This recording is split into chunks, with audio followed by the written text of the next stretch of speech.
नमस्कार। चंद्रकांत भी भट्ट अमेरिका से। लोकशाही और लोकशाही परंपरा, क्या लोकशाही में संसद में, विधानसभा में या कोई पद पर बैठे इंसान अनपढ़ हो, क्रिमिनल्स हो, तो क्या वो लोकशाही योग्य है? वो कायदा बनाने वाले अगर क्रिमिनल्स हैं, अनपढ़ लोग हैं, तो क्या वो कायदा बनता है? वो अच्छा है, बुरा है, किसी को क्या मालूम पड़ेगा। मैं एक ऐसे इंसान की बात करता हूँ, राजनीति में आने से पहले यशवंत सिन्हा,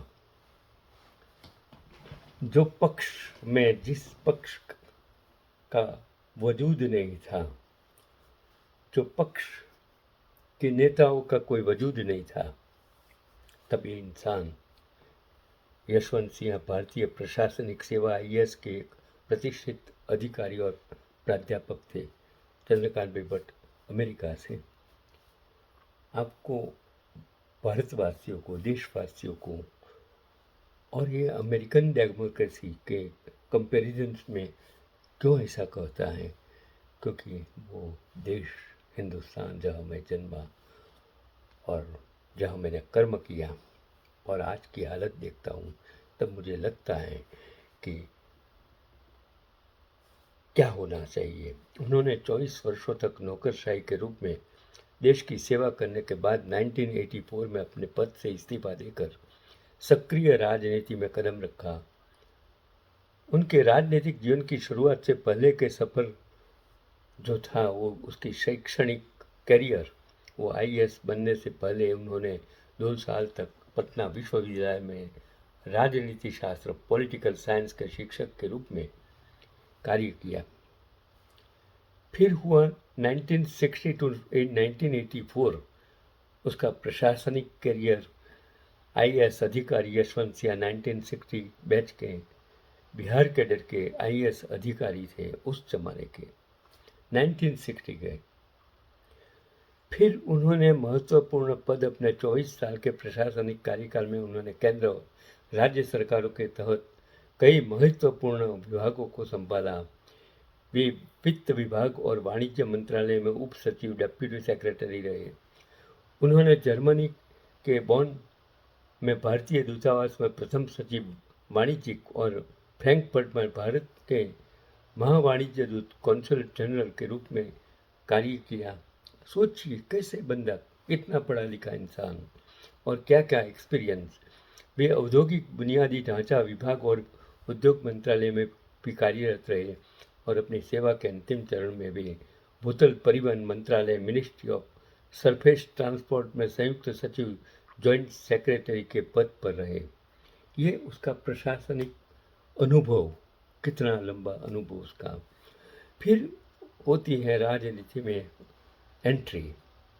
फिर उसने इस्तीफा दिया और 1984 में उन्होंने अपनी जमी जमाई प्रशासनिक नौकरी छोड़ दी और वे बिहार के पहले ऐसे आईएएस अधिकारी थे जिन्होंने राजनीति में आने के लिए इस प्रतिष्ठित पद से इस्तीफा दिया था।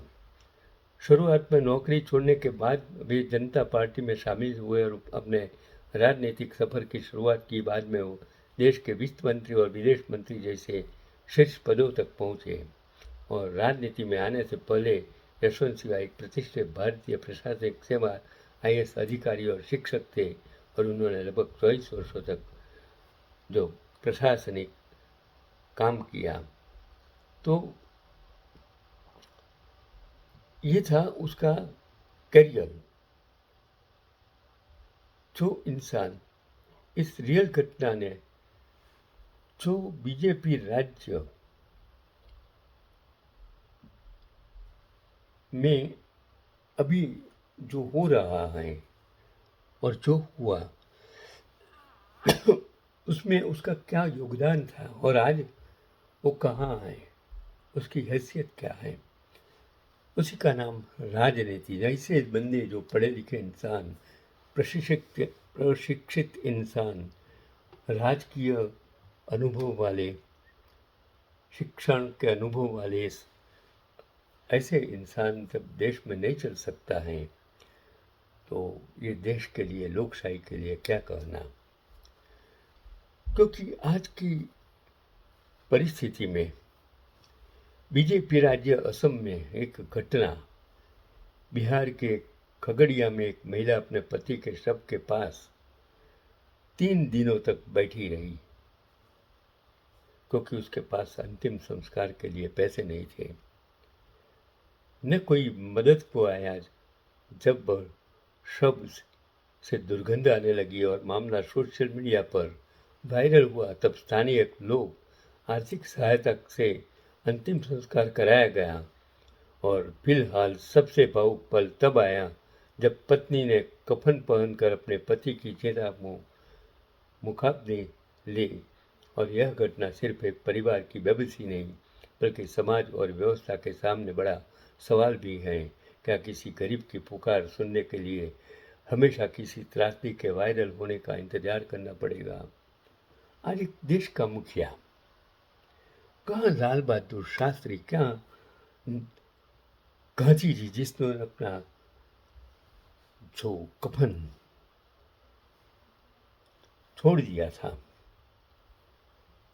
सिंपल कपड़ों में रहने वाले इंसान, और आज सत्ता में बैठे एक इंसान दिन में 4 दफे कपड़े पहनकर मैं गरीब का बेटा था, मैंने गरीबाई देखी है, मेरी माँ ने बर्तन मांजती थी कहकर 9,000 करोड़ के हवाई जहाज में घूमकर जो बातें करता हो, तो क्या देश में ये लोग आज समझो 562 राजाओं की बजाय आज 2 करोड़ राजाओं हमने पैदा कर दिया।